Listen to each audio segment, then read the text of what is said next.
Welcome to the deep dive.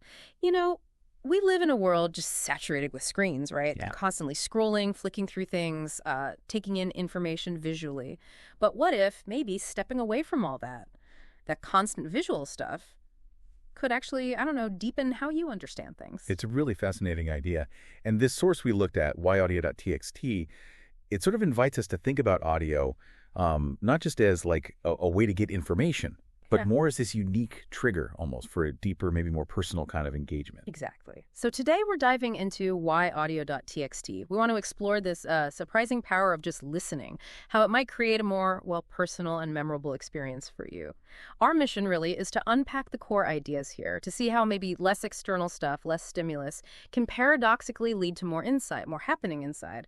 Okay, let's unpack this. The source, it asks you to actively let go of the flicker, the closed captions, the impulse to read ahead. It's like it's setting the stage deliberately for a different kind of experience, almost a mental reset by design. Precisely. Yeah, the core idea seems to be that with audio only, something interesting happens. And it's not just, hearing voices passively. It's about, and I quote, awakening yours too. Without all those visual cues, your mind is kind of freed up to actively create. Create. Yeah, to manifest in your mind's eye, as the source puts it. It makes the experience truly your own. It says the words must come to life from inside you and live in the mind as yours. It's not just a feeling either. There's a cognitive aspect. When you remove the need to process visuals, your brain actually seems to shift resources, focusing more on the sound and that internal picture building, which, helps strengthen memory. Okay, and this next bit from the source, I found this really thought-provoking. It suggests less stimulus can actually bring more awareness. More insight can create more memories and give more room for imagination. That feels, well, it feels almost backwards, doesn't it? It does sound counterintuitive at first glance. Yeah, and it implies real benefits, too, like freedom from that constant nervous twitch of the cursor or the urge to scrub forward in a video. Absolutely. And if you connect that to the bigger picture, being, quote, free from the tyranny of the screen, Yeah. well, it suggests your mind might actually get stronger, your attention clearer. Mm-hmm. This really ties into all the talk about the attention economy, how all the digital noise might be affecting how we think. This source offers a kind of counterpunch to that. A different way. A different way, exactly.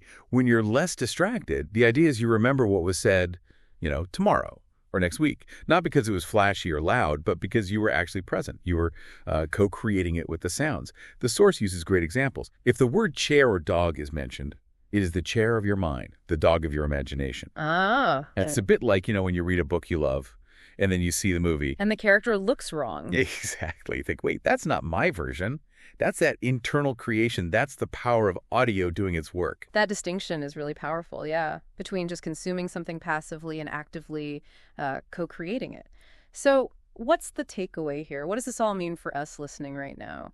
The source kind of asks you to just trust yourself for a bit, just for a few minutes, to let the voices be the characters and let your mind do the dancing.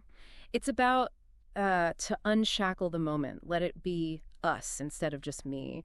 It feels like an invitation, really, to rediscover a more, I guess, engaged way of learning or experiencing things. It definitely raises a big question, doesn't it? In this world that's just drowning in visuals, what potential are we actually missing out on?